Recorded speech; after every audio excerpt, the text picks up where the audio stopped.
Welcome viewers, you are watching Tube Science Learning Academy. Tube Science Learning একাডেমির official YouTube চ্যানেলে তোমাদের প্রত্যেককে স্বাগত জানাই। আজকে আমরা কয়েকটা এক্সাম, যেমন WBCS, ক্লার্কশিপস এবং মিসসেলিনিয়াসের যে এক্সাম ডেট দিয়েছিল, যে তোমার মোটামুটি তোমাদের WBCS-এর মেন পরীক্ষা ছিল, তারপর তোমার ক্লার্কশিপসের জন্য যেটুকু টেন্টেটিভলি জানা যাচ্ছিল যে অগাস্ট, ঠিক আছে, মিসসেলিনিয়াস টেন্টেটিভলি জানা যাচ্ছে জুলাই, ঠিক আছে।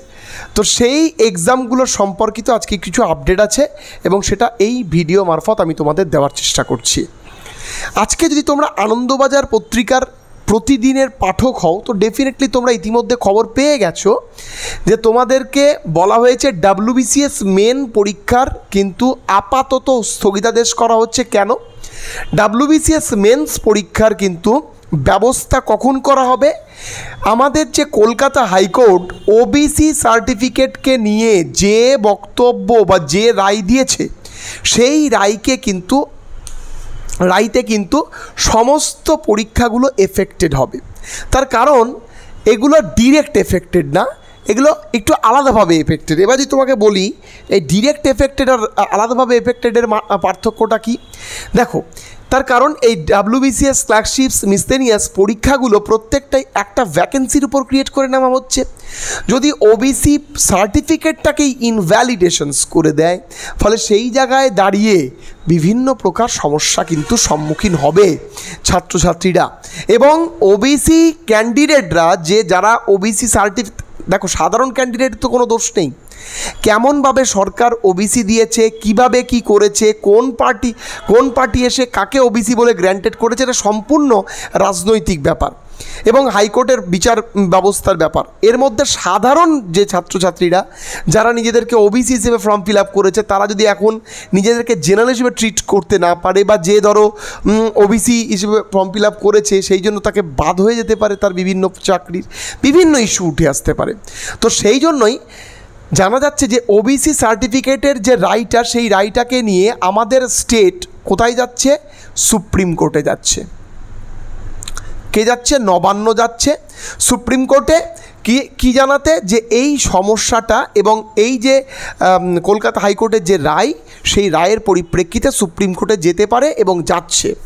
এবং যতদিন না এই রায়ের কোনো তোমার সুরাহা আসছে, ততদিন নাকি কোনো রকম পরীক্ষা হবে না।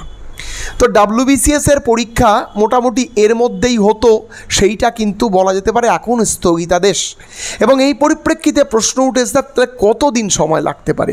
দেখো, আমার মনে হয় যখনই হাইকোর্টে যাবে না, কোনো ব্যাপার যখন হাইকোর্টে যায় তখন বেশি দিন লাগার কথা নয়। প্রথমে বিচার সাপেক্ষ নিয়েই হয় স্থগিতাদেশ দেবে অথবা রেকটিফিকেশনস করার ব্যবস্থা করবে, যেটা খুব স্বাভাবিক ব্যাপার, ঠিক আছে। তো সেই জায়গায় দাঁড়িয়ে আমি অবাক হব না যদি হাইকোর্ট বলে যে না, আমাদের এই পরিপ্রেক্ষিতে যে না, এখানে তো সাধারণ ক্যান্ডিডেট জড়িয়ে রয়েছে, সাধারণ ক্যান্ডিডেটদের দিকে তাকিয়ে আমাদের এই মুহূর্তে এই সমস্ত পদক্ষেপগুলো মানে যেগুলো ফর্ম ফিল আপ হয়ে গেছে তার উপরে কোনো এফেক্ট আসবে না। তাহলে সেক্ষেত্রে সঙ্গে সঙ্গে কিন্তু WBCS-এর পরীক্ষা হবে, ক্লার্কশিপসের যে টেন্টেটিভলি পরীক্ষাগুলো দিয়েছে তাতেই কিন্তু হবে। বাট যদি বর্তমান পরিস্থিতি প্রেক্ষাপটে আমার কেন জানি না মনে হচ্ছে, সেটা সম্পূর্ণ আমার নিজস্ব ভাবমূর্তি, যে প্রত্যেকটা পরীক্ষা 2 মাস মতো পিছিয়ে যাবে। কিসের জন্য? এই OBC সার্টিফিকেট ভ্যালিডেশনস কনসেপ্টের জন্য পিছিয়ে যাবে। এবং যদি পিছিয়ে যায় তাতে সমস্যাও আছে। তার কারণ অনেকজন কিন্তু এই টেন্টেটিভ ডেটগুলো, এই যেমন জুলাই মাসে যে পরীক্ষাটা হবে, এটা কিন্তু একবারে জানা ডেট, কিন্তু তারপরে একটু মিসসেলিনিয়াসের একটু সময় হয়তো সবাই পেল, মোটামুটি 2 মাস থেকে 3 মাস কিন্তু সময় পেতে পারে।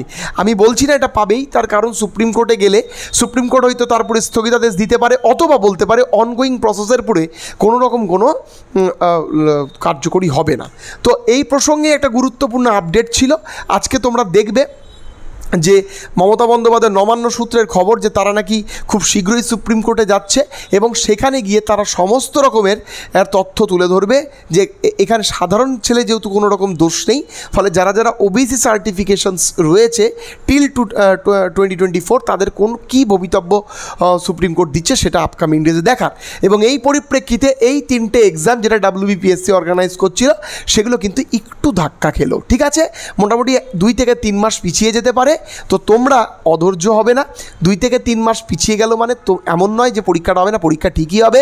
তোমরা তোমাদের মতো প্রিপারেশানস নিতে থাকো বাড়িতে এবং দেখবে ঠিক সময় মতো কিন্তু পরীক্ষাটা হয়ে যাবে। তো এই ভিডিওটার মারফত আমি সমস্ত রকমের তথ্য তোমাদের সঙ্গে আলোচনা করলাম। আশা করছি তোমরা বুঝতে পেরেছো। দেখা হবে আবার কোনো পরবর্তী ইম্পর্টেন্ট আপডেট বা ক্লাসেস নিয়ে। সবাই খুব ভালো থেকো। নতুন অবশ্যই চ্যানেলটিকে সাবস্ক্রাইব করে নিও, আমাদের টেলিগ্রাম চ্যানেলে যুক্ত হতে ভুলো না। সবাই খুব ভালো থেকো।